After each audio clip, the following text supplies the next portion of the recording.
Hello, this is Arielle, the Inconspicuous Bear, and I'll be narrating the 10-man version of the Malkorok encounter in the Siege of Orgrimmar from a Guardian point of view. As far as bosses go, Malkorok it's a tank, it's not that difficult. However, it involves a lot of personal responsibility for the rest of your raid.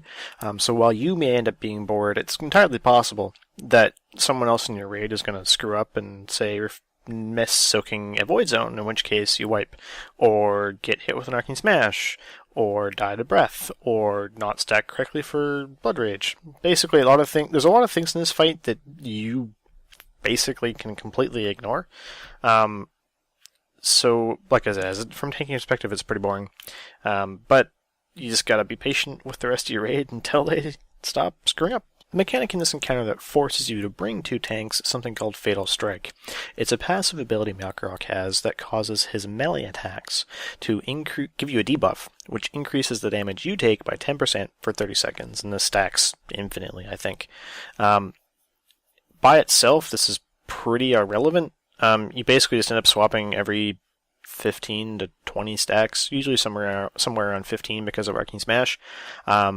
But if you can convince your co-tank to start the encounter for a full 45 seconds, it's a perfect way for you to get in a full Heart of the Wild at the start of the fight for extra DPS. This is probably the first, I use strict in air quotes because it's not really that strict, especially in normal mode, but it's the first DPS check encounter you'll find it in the instance, because ever since they nerfed Nourishment to the ground, it's kind of a joke. But yeah, this is a perfect place for you to use Heart of the Wild if you can. Otherwise, you can always use Heart of the Wild for healing during Bloodrage. But yeah, swap every 30 seconds, and otherwise, this fight is incredibly boring for you. While there is only one tank-specific mechanic in this encounter, there are also a few things you have to watch out for purely for positional reasons. The first is something called Arcane Smash. Basically, you'll see a giant cone coming out from the center that's like all rumbly ground, and it looks like something bad's going to happen. Just don't stand in it. It's a bunch of physical damage that you really don't need to take. It's really bad for other members you raid. It won't really hurt you, but still, why would you take extra damage for no reason? Especially damage that's not going to give you vengeance, because they took away the whole AoE damage giving vengeance thing. Every 3 Arcane Smashes, he'll use something called Breath of Yasarj, which does a whole crapload of shadow damage to anything within one of the 3 regions he hit with Arcane Smash.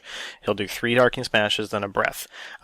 Stay out of these, obviously. The easiest way to do this is just to mark the areas where Smash came. For my raid, I personally do that myself. I just mark each area with a color. I know there are add-ons out there that do that. Something called Malkorok Helper, I think, is the most common.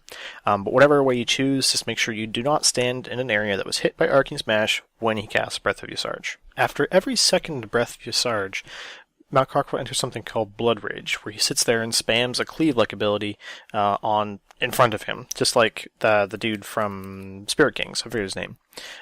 It's a frontal cleave, it's split between all targets that it hits, and it does a lot of physical damage, but it also bypasses all that shiny fur you have. So the only thing that reduces it is going to be Thick Hide plus any damage reduction cooldowns you have running. Now, if you were the person that was most recently tanking Malkorok, i.e. you have a bunch of stacks of the Fatal Strike debuff, you're going to want to use defensives here, because you're taking a crap ton of damage. You're not going to be getting any direct heals. You're only going to be getting AoE heals from your healers, because they're trying to heal the whole group, not just you. So you definitely save your defenses for this part, if you were that person. Otherwise, it's just yay, phase the last 20 seconds, and who really cares? In terms of tanking items, this is a single target encounter without really that much tank damage if you do it correctly. So there's no reason you can't use the DPS meta, again, with the caveat that if you have a reasonable helm to put it in, obviously you don't want to drop to a 522 helm from a 561 just because you want to use your DPS meta. That's stupid. But if you have a reasonable helm with a DPS meta, go ahead and use it. Obviously use a tank cloak, because there's nothing here that's going to kill you unless you're really dumb. In terms of talents, there's no real reason to take Wild Charge on this encounter, so just stick with Feline Swiftness, because there are some times where you will have to sidestep a little bit.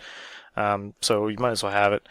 For Tier 2 talents, Renewal is pretty much worthless. Starting at Mord, you could actually get some decent use out of if you time it correctly, so whereby you are snaring and warding someone that's going to soak a void zone, or what have you. That would be a good way to use Snaring and Ward. Otherwise, just go with Sarah's Gift. So the Forest Incarnation, take your pick, doesn't matter. And as I mentioned before, you can take Heart of the Wild if you can convince your co-tank to go for the first 45 seconds. Otherwise, Nature's Vigil is more DPS and more healing anyway. For Guardians specifically, there aren't any tips or tricks or anything special we can do in this encounter. However, there's one thing I do want to mention. If you want to solo soak Bloodrage, which is something you actually just do in 10-man on Heroic, and it's totally possible to do on normal, you must have Ruak's Talisman. You must have it, or you will die.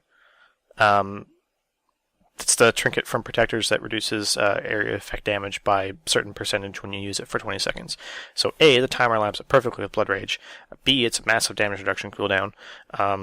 And C, it's just the extra kick you need to take you over the top in order to be able to survive it while rolling it with MOU, Barkskin, and I don't set healer cooldown. That's the only thing you really need to be aware of. Otherwise, just kind of go to town and taunt and stuff. I mean, I don't really know what you want me to tell you. This boss is pretty boring if you're not marking and just kind of sitting there and getting hit in the face. Anywho, hope you enjoyed this video, and I hope to have more of these coming out as quickly as I can. I've discovered that I really hate doing them on raid nights, so I'm going to try to do them the other 4 nights of the week that I don't raid. So hopefully I'll get the rest of them out soon, and then I'll be able to start on the heroic guides, assuming Baran doesn't do them before me. Anywho, check out my stream, Twitch TV/Deaston. We raid on Monday, Wednesday, and Thursday from 5 to 8 p.m. Pacific. You can also check out Baran's stream, Twitch TV/Baran.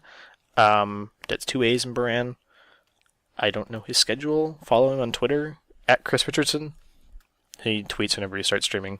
And they just killed Paragons earlier this week, so they're on Garrosh progress. So if you're totally interested in that, and by Garrosh I mean Heroic 10 Garrosh, you can totally check that out.